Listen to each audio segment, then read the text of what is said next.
Linda Hirsch, and this is EdCast, a program created and produced by educators for everyone interested in education. The recent cheating scandals surrounding college admissions and simmering concerns that tests such as the ACT and SAT foster discriminatory admissions practices are resulting in calls to re-examine the role of standardized tests in the admissions process.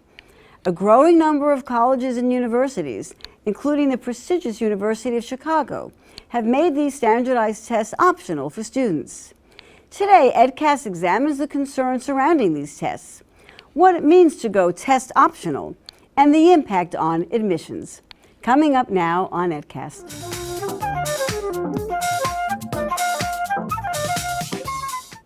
My guest today is Akil Bello, Senior Director of Advocacy and Advancement at Fair Test, the National Center for Fair and Open Testing. He is a nationally recognized authority on standardized testing. As founding partner and CEO of Bell Curves, a test preparation company, he worked with schools and nonprofits to understand standardized tests and the admissions process. Akil has also served as the Director of Equity and Access for the Princeton Review. Currently at Fair Test, he works to ensure that large-scale assessment tests are used responsibly and transparently to benefit students. Thank you so much for joining us today on EdCast. It's a big topic that's in the news, and I really appreciate your being here. Oh, thanks for having me. So there is a growing movement among colleges and universities to diminish their reliance on tests such as the SAT and the ACT. What is fueling this? Growing recognition that the tests aren't the be-all, end-all of identifying talent, of identifying those who are prepared for college. So as more and more schools are successfully transitioning the test optional, more and more schools are considering it. Now you have an interesting background. I alluded to it very briefly, that you worked at the Princeton Review. I did. So what causes the transition from going to the Princeton Review to now being a spokesperson that says, let's question these tests? I don't think there's much of a conflict or transition there. Okay. I worked for 13 years as a test prep tutor and teacher. In 6 weeks, you can move someone's score significantly. How could you possibly believe that this is a measure of anything more than access and information when you can do that? There's a $2 billion test prep industry that moves scores in a short amount of time. So you really do believe then that the test prep industry really games the system? Games is a strange word. Okay, So in the past, there was more gaming than there is now in terms of there was more secretive information and strange nuances of the tests themselves that if you knew them, it had a bigger impact. The SAT especially has diminished some of that. Okay. But still, the more you know, the better prepared you'll be, the easier it will be to score well. If you don't understand that skipping is likely for most students better than rushing through the whole test, you'll underperform. So understanding how the test works is a significant part of getting your best score. Probably true for a lot of tests, right. By the way. I have a quote that you said. You said, the American education system is death by 1,000 cuts for low-income and underprivileged students. Why do you say that? Well, when you think about how one gets to higher ed, right? All of the things that are used to evaluate student performance. No one factor would you point to and say, that's the one thing keeping these low-income kids out. It's the preponderance of the factors. It's the specialized high school exam that, again, you can prep for, and money plays a role, and if you don't get into those schools, you have fewer resources than you do in other schools. But that's just for the city here. That's for True, New York City. That's not a national There are obstacle. things like that in every institution, right? Or in every city, in every state. When you look at high schools, access to AP. Wealthier schools have more access to AP programs. Extracurriculars are evaluated by colleges. Well, who do you think has time and money for extracurriculars, for volunteering overseas? So we can run down the list of factors. Demonstrated interest, some colleges look at. So how much you show the college you love them? Did you go to their website? Did you visit? These things cost money. Did you interview? So we can run down the list of almost every factor that's evaluated and considered in the college access process, and almost all of them are an advantage for the wealthy. Okay. Now let's go back to the SAT and the ACT, because obviously they are entrenched in certain ways. From your perspective, what do they measure? They measure, let's see if I can put this a sort of interesting, the right way. They measure somewhat of content ability, so of content knowledge. There are definitely things on there that you should have learned in school, right? And so the simple answer to what does it measure? It measures things you should have learned in ways you probably haven't learned it. What do you mean by that? That's interesting. If I taught you addition, let's say I taught you multiplication vertically. You put one number over the other, you multiply. And then I test it horizontally. That's a different presentation. Right. Some people will transition easily, others won't, most probably will. But what if I put in a word problem that has all words, but it's still the same mathematical concept, but now it's a word problem with multiple choice, a way in which you've never seen it. Now language skills come into question. Right. Now it's just not a multiplication problem, it's a multiplication problem that's bringing in a whole lot of other things. And that's in a nutshell what these tests are. Yes, you probably should have learned multiplication, right? And we could go to an even better example, prime numbers. I've been doing math for over 40 years, almost 50 years now. I yet to have a real understanding of why I need to know that definition. I know it, I can do it, but my math teacher could have skipped that definition and I would have been successful and I could have gotten a calculus without knowing that definition. Well, we could probably say that about a lot of things that we learn in school that we don't use anymore. So then why are they measured? Why are they tested? Why those particular things? And if someone decides to skip them and it doesn't actually hurt the student's knowledge of what's necessary for the vast majority of majors, but they can't perform in the test because the test didn't skip that thing.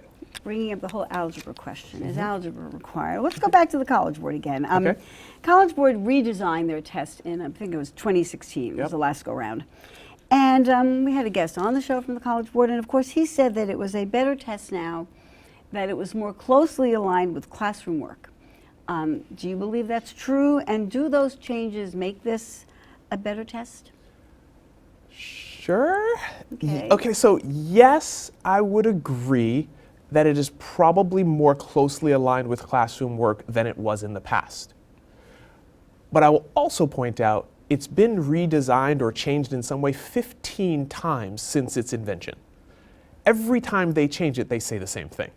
So yes, it probably looks and feels a little bit more like many classrooms in the nation, especially those that bought into Common Core ideas. Is it more like the ACT now? No, it's not. Well, certain sections are. The English section was almost stolen from ACT, and I expected them to get sued. So the math section is far wordier, and it feels very different. The math section is ACT doesn't feel Common Core at all. The SAT does. Now, I know we've looked at demographic differences in groups, and that has been a big issue surrounding these tests. Have these test redesigns closed that gap in any way? What do we know about that gap? Those gaps are still exactly what they were. In some instances, they've gotten worse. On the top end of the score, women are doing worse than men. The gap between women and men has actually grown. And what about between groups? Those distinctions still exist. They haven't changed at all. A little bit earlier, you had mentioned that you were a tutor at Princeton Review and that you really were able to help students do a lot better. And of course, the College Board says one of the things that they're trying to do to help students is to offer them free online tutoring via the Khan Academy. What do you think of that as an option for students? Will it really help them? So Khan Academy is not going to level the playing field, as they say. It's an online video series, right, with some practice exercises, and it's decent practice, but it's not actually test prep. There's no live instructor giving clear analytical guidance and explanation of what a student needs to do to improve their score. So there's no way you can ever truly compare an online self-guided program and a live instructor. So it's more marketing than anything else. Khan Academy is better than nothing, but it's certainly not comparable to experienced professional test prep. One of the comments that you had about the SAT that I thought was really interesting, and maybe you meant it about the ACT as well, You observe that the tests are being used in ways that they never were intended. Give an example, like bond ratings. I mean, tell us a little bit about how people are using this. Some of the rating agencies use test scores and selectivity of colleges to rate the credit worthiness of the college. There are high schools that use SAT scores to allow or disallow students from dual enrollment programs. So a dual enrollment program, which was designed to help that 9th, 10th grader get ahead, they now need an SAT score to get into that. There's a high school in Louisiana that uses SAT and ACT for admission to high school. Right, so when does they take it back? Florida, we can always point to Florida for education craziness. Florida was giving high school teachers bonuses based on SAT and ACT scores as far back as their high school scores. Wow, well, lots of misuse. I found that really interesting. Amazon used SAT scores as one of the factors as where they were going to place their headquarters. Where they were going to place their headquarters. Remember when they were shopping around for headquarters too? So SAT scores was one of the factors they used. In the community that they were going to be located? Yeah. I see. Okay, so that brings me to my next question then. What are some of the core problems with testing that you believe the general public and politicians overlook? Well, so broadly, using testing as a cutoff, as a single admissions tool like gifted and talented and specialized schools, that is scientifically inaccurate and misuse. Every psychometric testing agency that exists put out principles on how we should use testing. Always like number one on the list, don't use it as a single high stakes measure for admission. Okay. So there's a violation of just scientific principle. Second, people are overuse test scores in terms of their specificity. The ACT is scored on a 1 to 36 scale. There's technically no difference between a 30 and a 29. On the SAT, there's technically no difference between 1,000 and a 1040. But colleges are making decisions as if the student who gets a 1040 is different in their level of preparation than a student who gets a 1050 or a 1060. Mm-hmm. And to make it worse, they're awarding merit aid and dollars to a student on the basis of immaterial score differences. And that's a huge problem. That is a problem. So I want to ask you again, and people will ask you this as well. Is there any value to schools in using these tests? Should some schools still continue using them? And also when you talk about the difference between 1,000 and 1,050, mm-hmm. but what about the difference in a student's, can we say something about a student's level of preparation between a student who comes in with a 500 on the verbal and a student who comes in with a 750? So, okay, so yes, there's, and that's the problem with the test. Like one of the things I advocate for is them just reducing the score scales. If they did it on a 9-point scale, a 5-point scale like the APs, it would be a much better use. That's interesting. Because there is a difference between a 1 and a 5. You can't score a 5 by accident. Mm-hmm. These tests don't have very many false positives. They have plenty of false negatives. So that part of the problem. And the use of the test to try to make small distinctions is problematic. But yeah, there's a pretty big distinction between somebody who can get a 700 and somebody who can get a 500, right? And that would be good if that's how they were used. Okay, but so let's go to this test optional policy now that's brewing. Are there differences in policies in different universities, and how big a movement is this? Yes, so test optional's been around for 50 odd years. I believe Bates was the first institution to go test optional, somewhere in the 60s or 70s.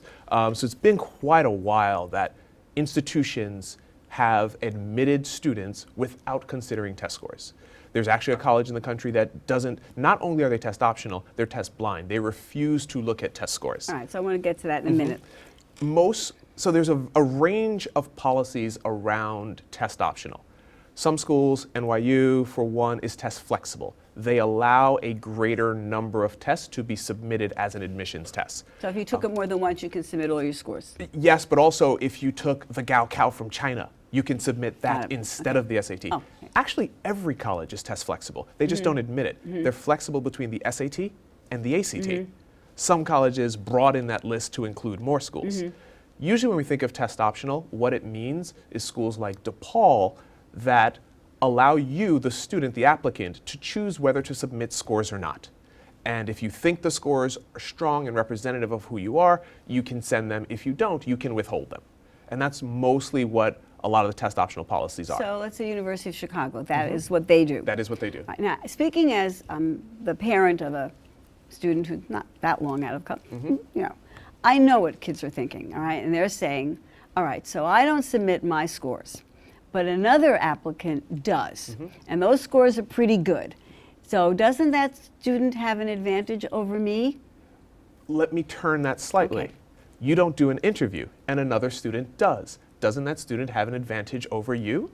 You didn't volunteer in Peru. The other student did. Doesn't that student have an advantage? But the test has been such a common thing for everybody. And so working in Peru has not. But therein lies the problem, right? Okay. Is the perception of the ubiquity and necessity of these tests, right? There are lots of factors in admission that colleges make optional.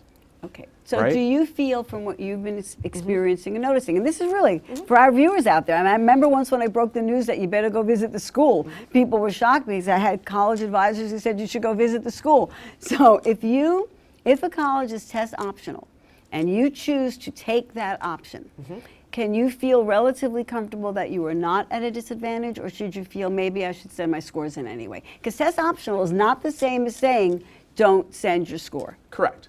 So I think you have to take it the same way you take everything else. And there are lots of optional things in this process, right? Okay. And I think you have to take the college on faith that they are being honest with you. Okay. Because what else can you do? Right? And you have to evaluate whether that score is something you're going to invest time and money in. I know for a fact that most of the schools that I know of that have instituted a test optional policy, they are legitimately test optional. Okay. So they don't penalize you if you don't submit the score. No. Now, we had Wendell Hall from the College Board on, as I mentioned to you. And he had said at the time, it was a couple of years ago, that the vast majority of schools that are test optional are either open admissions or vocational. Is that the case? No. Okay. All right, so let's talk about that. So the vast majority is such a weird phrase, right? Maybe I'm misquoting, but I think he said something like that. So let's also say that better. The vast majority of colleges in the United States admit more than 50% of their applicants. And when I say vast majority, I literally mean vast majority. There are about 63 of about 2,400 colleges, four-year colleges. There are about 2,400 or so. I believe the last time I looked, it's 63 of them that admit fewer than 50% of their applicants. So the vast majority of colleges, period, are almost open enrollment. So do they need the SAT and ACT? There becomes the question. The value added of the SAT to the predictive validity of success is somewhere between 2 and 10%. So if a college already knows with what they get, GPA and those sort of things, that this student has a 67% chance of graduating, and you add the SAT to that, you get up to 65%. Think about all the drama and money and time that goes into the SAT for that 2%. So you're saying it's really not worth it. Right. And that's what a lot of colleges are discovering, is that sure, there is some value to that additional data, but is it actually worth it? Right. So I want to go back then to this key thing, and that is the predictive value. You use that expression, and that means we're thinking these tests are good because they tell us how a student is going to do in college. That seems to be the supposed reason. What does your research tell you about that, and what does predict better how a student's going to do in college? Well, all the research, so College Board's research, and the piece that I tend to look at is the additive value of the SAT. Because no one is going to stop looking at GPA, right? So you're going to look at GPA because it's the thing that makes the most sense. It's the thing that is most parallel to college, right? So if you start with GPA, what does the SAT add to that, right? Do we need it? And again, we're talking 2 to maybe 10% added on top of GPA. Is it really worth it, right? And the GPA tells us the rate, when you say it tells us how students will do in college, I guess I should have been more specific about that as well. Do we mean by that it tells us how many will graduate, or do we mean that it tells us how high their GPA is going to be when they graduate? So colleges do a lot of validity studies where they take data they have at admissions and they use it to project or to look back and say, hey, these students graduated, let's look back at all the data we have and see what the percentile is that graduated with these numbers. So primarily, admissions data is used to predict first-year performance, and then they extend that to retention into the second year, and then sometimes that's extended to graduation. But once you start getting past the second year, you're really talking about what's going on at the school. So they're using it for the first year So or two. primarily they're saying, how does it do to predict performance? That's what the SAT was designed to do, to predict performance in the first year of college. And was it ever valid as a predictor of that success? It depends on how you define valid. If you're saying that the test tells me with a 50% accuracy who's going to get a 3.0, then that has some validity, but is it worth all the cheating scandals and all the money invested in test prep and all of those other things? Is it? So I think it's a real question of, is it adding enough value to be worth all the noise it creates in So then the key question is, how do you feel, what would be the best way of evaluating college applicants? I mean, I think that absolutely we can use many of, like a lot of the criteria we have already are giving us a lot of information, and I'm on board with test optional. I don't know that I'm advocating for schools to completely abandon and never accept the SAT again. I am certainly on board with test optional. I think that if you are a student who does well and want to submit this, great. I'm absolutely in support of reducing the reliance on these measures that are flawed. And I think that in society, and that's part of why, in a lot of ways, I'm on board with just eliminating the test, because we've put way too much stock in the test. And part of the work at Fair Test is making sure that schools, the public, district leaders understand what the tests actually are. Most people would be, stunned to learn that you could get 53 out of 58 math questions right, and your score can vary by 70 points. Oh, I would be surprised to know that. The same number of questions correct, just on a different test form, 70-point difference. How can you possibly say that, that this student, right. 53 for those 5 questions makes such a difference. Right. So we're running out of time, so I want to thank you so much. I know you've had some issues with the specialized high school exam, the SHSAT, which unfortunately we did not get to, but I'm going to assume that some of your objections are similar to what the reliance on the one single measure. But if people want more information about testing, is there someplace they can go to get information? Absolutely. Fair Test has a large amount of information available on their website, and it's just fairtest.org. And there's the list of test optional schools, which in the last year has had a greater increase of new institutions than it has at any other time. So we're up to almost, I want to say it's 1,050 schools that are test optional in the country. Brilliant. Yeah, so great place to start. Thank you so much for joining us today, Akil Bello. Thank you so much. Don't go away. We'll be right back with our Ed Bites.